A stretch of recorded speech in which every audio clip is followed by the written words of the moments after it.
VK news, राष्ट्र के नाम।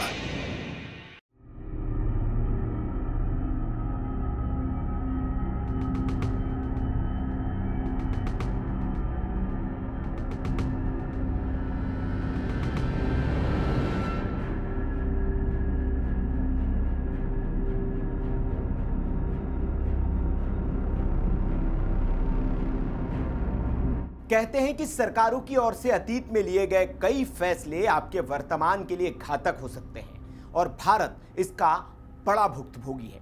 कश्मीर के मामले या पूर्वोत्तर के राज्यों को लेकर पूर्ववर्ती सरकारों के लिए गए फैसले हो, ऐसा ही इंदिरा गांधी की ओर से लिया गया एक फैसला देश के नागरिकों के लिए परेशानी की वजह बना है और उस भूल को सुधारने की अब मांग उठने लगी है। नमस्कार, आप देख रहे हैं वीके न्यूज, मैं हूं सुनील राउत।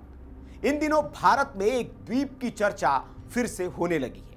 यह द्वीप भारत के दक्षिणी छोर और श्रीलंका के बीच छोटा सा जमीन का टुकड़ा है, लेकिन इसकी अहमियत कितनी बड़ी है, इसे समझने के लिए आपको हमारी ये रिपोर्ट पूरी देखनी पड़ेगी। इस द्वीप का नाम कच्चातीवू द्वीप है। यह समुद्र तट से दूर एक निर्जन द्वीप है, यानी कि इस पर कोई जन नहीं रहते हैं। बताते हैं कि 14वीं शताब्दी में ज्वालामुखी विस्फोट की वजह से इस द्वीप का निर्माण हुआ था। पारंपरिक रूप से श्रीलंकन तमिल और तमिलनाडु के मछुआरे इस द्वीप का इस्तेमाल करते रहे। यह द्वीप कभी भारत के हिस्से में हुआ करता था, लेकिन तत्कालीन प्रधानमंत्री इंदिरा गांधी ने इसे श्रीलंका को तोहफे में दे दिया था। भारत ने 1974 में एक सशस्त्र समझौता किया और इस द्वीप को श्रीलंका को सौंप दिया। तब श्रीलंका के राष्ट्रपति श्रीमावो भंडारनायके थे, जिनके साथ इंदिरा गांधी ने एक संधि पर हस्ताक्षर किए थे। इसी हस्ताक्षर के साथ कच्चातीवू श्रीलंका का हो गया और उस फैसले का वर्तमान पर असर यह हो रहा है कि लंबे वक्त से भारत और श्रीलंका के बीच मछुआरों का मुद्दा गर्माता जा रहा है। अक्सर आपने खबरों में सुना होगा कि श्रीलंकन नेवी ने भारतीय मछुआरों को गिरफ्तार कर लिया है, लेकिन सवाल यह कि श्रीलंका को इंदिरा गांधी ने यह द्वीप दिया क्यों, और अगर भारत ने यह द्वीप श्रीलंका को दिया तो फिर श्रीलंकन नेवी भारतीयों को परेशान क्यों करती है। तो आपको बता दें कि भारत और श्रीलंका के बीच यह मसला नया नहीं है। यह विवाद आजादी के पहले से चला आ रहा है। सबसे पहले 1921 में भारत और श्रीलंका दोनों ने मछली पकड़ने के लिए इस भूमि पर अपना अपना दावा ठोका था। तब इस विवाद को सुलझाने की कोशिश की गई, लेकिन तब भी यह विवाद अनसुलझा ही रहा था। फिर भारत आजाद हुआ तो आजादी के बाद भी इस विवाद को सुलझाने की कोशिशें हुई, लेकिन विवाद बना रहा। वैसे दोनों देशों के मछुआरे लंबे वक्त तक बिना किसी विवाद के एक दूसरे के जल क्षेत्र में मछली पकड़ने जाते थे और वापस लौट भी आते थे। लेकिन यह विवाद उस वक्त उठ खड़ा हुआ जब दोनों देशों ने 1974 से 76 के बीच समुद्री सीमा समझौतों पर हस्ताक्षर किए। इन समझौतों के बाद भारत और श्रीलंका के बीच अंतरराष्ट्रीय समुद्री सीमा तय हो गई और सभी भारतीयों का सीमा में प्रवेश अवैध हो गया। इस द्वीप का इस्तेमाल भारतीय मछुआरे अपनी नेट को सुखाने, मछली पकड़ने और आराम करने के लिए किया करते थे। लेकिन बॉर्डर पर गिरफ्तारियां शुरू हो गई और श्रीलंका प्रशासन ने कहा कि वे अपनी समुद्री सीमा की रक्षा करने के साथ ही श्रीलंकाई मछुआरों की आजीविका को सुरक्षित कर रहे हैं। द्वीप की बात करें तो यह रामेश्वर से उत्तर पूर्व दिशा में करीब 10 मील की दूरी पर स्थित है। ब्रिटिश शासन के दौरान 285 एकड़ की भूमि भारत और श्रीलंका संयुक्त रूप से इस भूमि का इस्तेमाल किया करते थे। कच्चातीवू द्वीप रामनाथपुरम के राजा के अधीन हुआ करता था, अगर हम आजादी की पहले की बात करें तो, और बाद में यह मद्रास प्रेसिडेंसी का हिस्सा बना था। हालांकि भारत और श्रीलंका के बीच जो समझौता हुआ उसके तहत भारतीय मछुआरे आराम करने, नेट को सुखाने और सालाना सेंट एंथोनी फेस्टिवल के लिए यहां जा सकते हैं, लेकिन उन्हें इस द्वीप पर मछली पकड़ने की अनुमति नहीं है।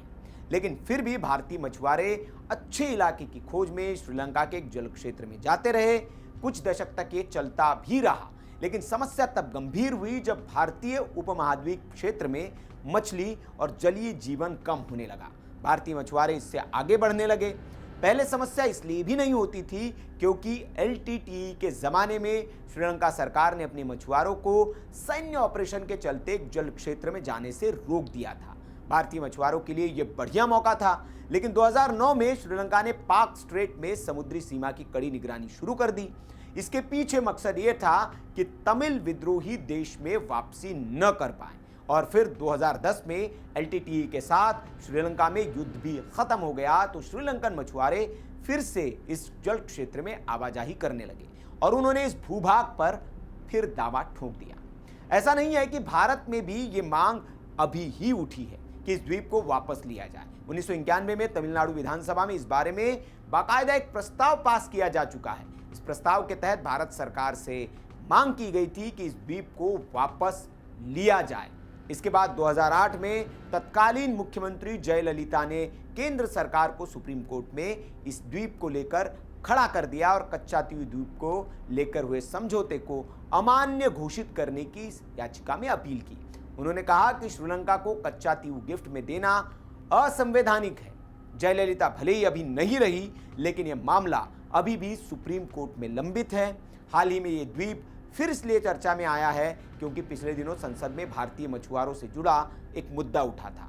एआईएडीएमके के एक सांसद ने मांग की थी कि सरकार 1974 में हुए समझौते को रद्द कर दे और ये द्वीप वापस ले ले। एम थंबीदुरई ने संसद में कहा कि ये द्वीप श्रीलंका को देने के बाद से तमिलनाडु के मछुआरों का भविष्य दांव पर लग गया है और आए दिन श्रीलंका की नौसेना तमिलनाडु के मछुआरों को पकड़ रही है, उनके साथ मारपीट कर रही है और उनकी नौकाएं जब्त कर रही है। थंबीदुरई ने कहा कि कच्चातीव द्वीप में मछली पकड़ना तमिलनाडु के मछुआरों का परंपरागत अधिकार है, लेकिन समझौते की वजह से उनके इस अधिकार का हनन हो रहा है, इसलिए इस समझौते को रद्द कर दिया जाना चाहिए। अब यह भी समझ लीजिए कि सरकार का इस पर क्या रुख है। तो आपको बता दें कि विदेश मंत्रालय की वेबसाइट पर उपलब्ध एक बयान के मुताबिक भारत और श्रीलंका के बीच 1974 और 76 के बीच किए गए समझौतों के तहत ये द्वीप अब श्रीलंका के हिस्से में पड़ता है। मामला अभी भारत के सुप्रीम कोर्ट में है। श्रीलंका ने भारतीयों को बिना किसी वीजा के धार्मिक प्रयोजन से द्वीप पर आने जाने की छूट दे रखी है। 2014 में मामला मद्रास हाई कोर्ट में भी गया था। विदेश मंत्रालय ने हलफनामा दिया कि मामला सुलझ चुका है और श्रीलंकाई जल क्षेत्र में जाने का भारतीय मछुआरों को कोई हक नहीं है। इस पर तत्कालीन सीएम जयललिता ने पीएम नरेंद्र मोदी को पत्र लिखकर फैसले पर पुनर्विचार करने की मांग की थी। अब चूंकि फिर से ये मांग उठने लगी है तो ये भी समझ लीजिए कि क्या भारत ने जो द्वीप श्रीलंका को सौंप दिया है उसे वो वापस ले सकती है। तो तर्क ये दिए जा रहे हैं कि कोई भी अंतर्राष्ट्रीय समझौता संबंधित देश के हितों पर आधारित होता है। अगर इंदिरा सरकार के समय हुए समझौते से भारतीयों को नुकसान हो रहा है तो उसे तोड़ देना चाहिए और इसे मौजूदा सरकार उस समझौते को खत्म कर सकती है, तोड़ सकती है। हालांकि इससे दोनों देशों के संबंधों पर असर जरूर पड़ सकता है। तो ये रही कच्चातीव द्वीप से जुड़ी जानकारी। ये जानकारी आपको कैसे लगी आप हमें कमेंट बॉक्स में जरूर बताएं। वीडियो अच्छा लगा हो तो लाइक करें, शेयर करें और ऐसी खबरों के लिए आप देखते रहिए वीके न्यूज़। नमस्कार।